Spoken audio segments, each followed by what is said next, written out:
What's up everybody and welcome to the channel. Today we're going to talk about 5 things you should not be doing in your manual transmission vehicle.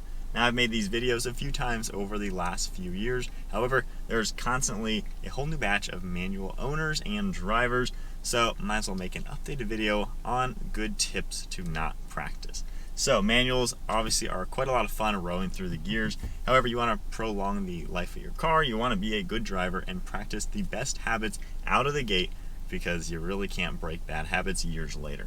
So first and foremost, when you're on a hill in traffic, stop rocking back and forth. It is annoying to see.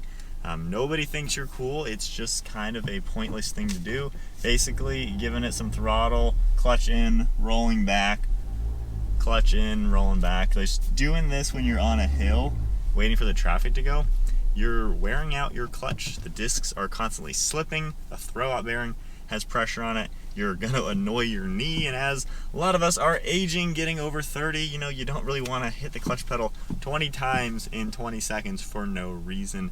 There's just no good reason to do that. Some people might say, oh, it's fun to do that, going back and forth like that.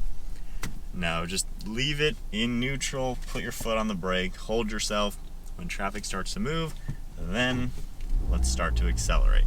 So speaking of when you're at a stop in traffic, should you leave the car in gear or should you just leave it in neutral? Honestly, just leave the car in neutral.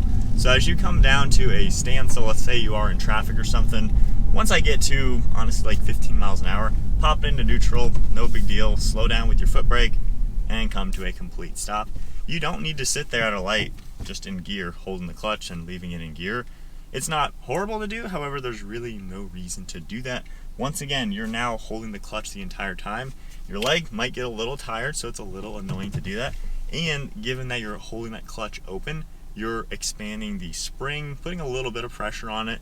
Not to say it's gonna blow up your transmission the next day, but less wear is always better. So holding the clutch in, being in gear, is unnecessary at a stop. Now, a lot of people might say it is not a good thing to be in neutral because now it can't quickly maneuver the car.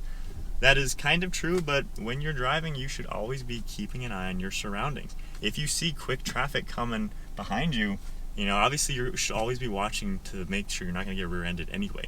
Whenever I'm at a stop, if I'm the last car at the stop, I'm always looking at my rear view to watch the car behind me to make sure they are going to stop. If I see them coming in a little hot, I'm going to hold my foot on the brake. I might put it in gear or something in case I need to make an abrasive maneuver, but you should always be aware of your surroundings anyway. Once traffic's all stopped around you, no big deal, nothing's going to happen. Just leave it in neutral, foot on the brake, no big deal. Now, once you are driving, when you get on the highway or something and you're just cruising, obviously you're just going to be in 6th gear, cruising on the highway, no big deal. You really don't need to get in the habit of resting your hand on the shifter or resting your foot on the clutch pedal, especially the clutch pedal. Don't be putting your foot on the clutch pedal as a footrest. Generally, it's kind of an awkward position. Like, I can't even do that comfortably. And if you are putting your foot on the clutch pedal, resting it there, I'm easily putting weight on it to where you might cause your transmission to slip the clutch because you're pressing down on that spring. So when you're driving, leave your foot off the clutch once you've made your gear change. Your car's going to have a dead pedal on the far left. Keep it there, that's comfortable. And your hand on the shifter, it may not really do much. Your shifter doesn't always directly go into your transmission. Sometimes there are different push rods going to where the transmission sits. This car is front wheel drive, so I doubt there's any transmission components underneath it. But if your hand is on the shifter, you could risk popping it out of gear while driving. Now, you definitely have to give it a decent amount of pressure for that to actually happen, but you never know. If you're not quite paying attention, that could totally happen. So if I get into 6th gear, just cruising, I don't know, if I accidentally do something, like right there, that wasn't that much pressure and we're into neutral. So try not getting in the habit of using this as a handrest, and if you do, just be conscious to not push it in the wrong direction. Number 4 on the list has to do with rev matching your downshifts. Now, a lot of modern manual transmission cars will have an auto rev match to where I don't even need to do anything. So if I go into the fun mode in this car especially, as you can tell, it rev matched all those gears perfectly, sounded cool, and that's how you can get a perfect gear change every time going down. It's so smooth.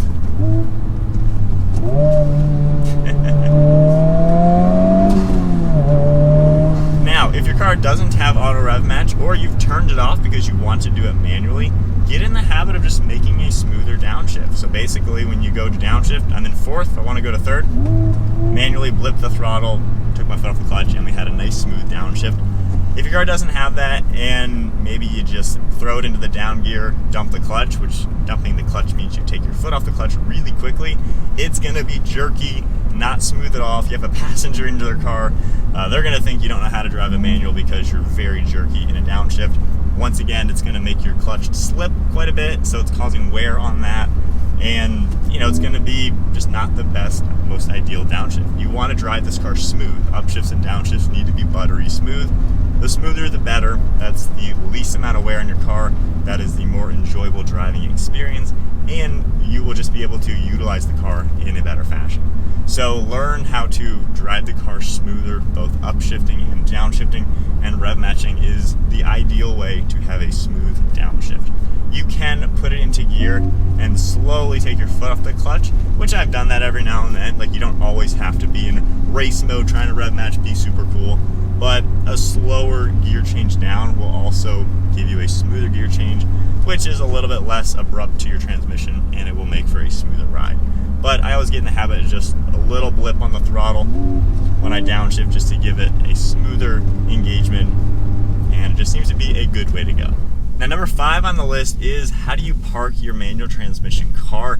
So this is an important one, basically because there's no park gear.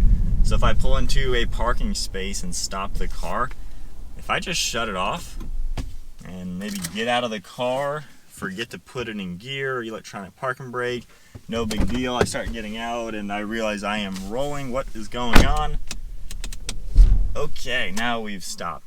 So I forgot to park it correctly. So how do you park this car correctly?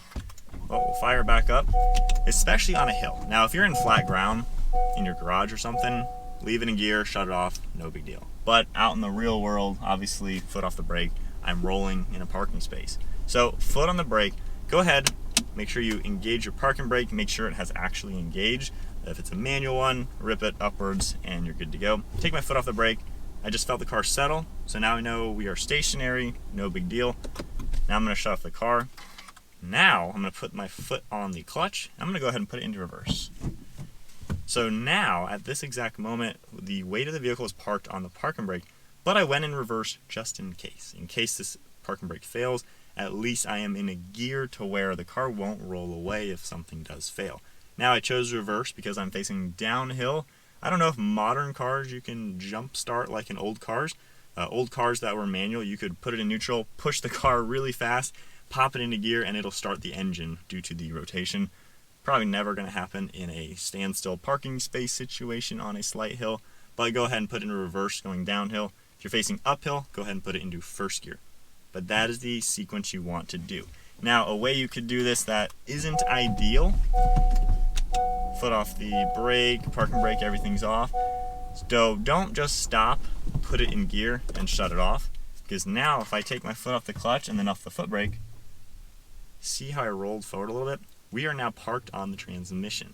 Not most ideal situation, because now we're putting a little bit of weight on the transmission. You don't want to do that. So always make sure you come to a standstill, put it in neutral, pull the e-brake, take your foot off the clutch and brake, shut it off, and then put it into gear. That is how you park on a hill.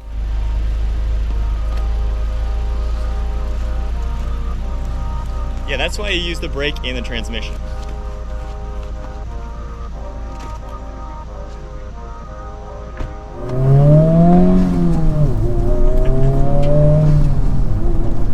Manuals are a heck of a lot of fun when you practice the best habits from the beginning. You're going to enjoy rolling through these old school cars that much better. If you enjoyed today's video, give it a thumbs up, hit that subscribe button, and stay tuned for plenty more content. And I'll see you all in the next video.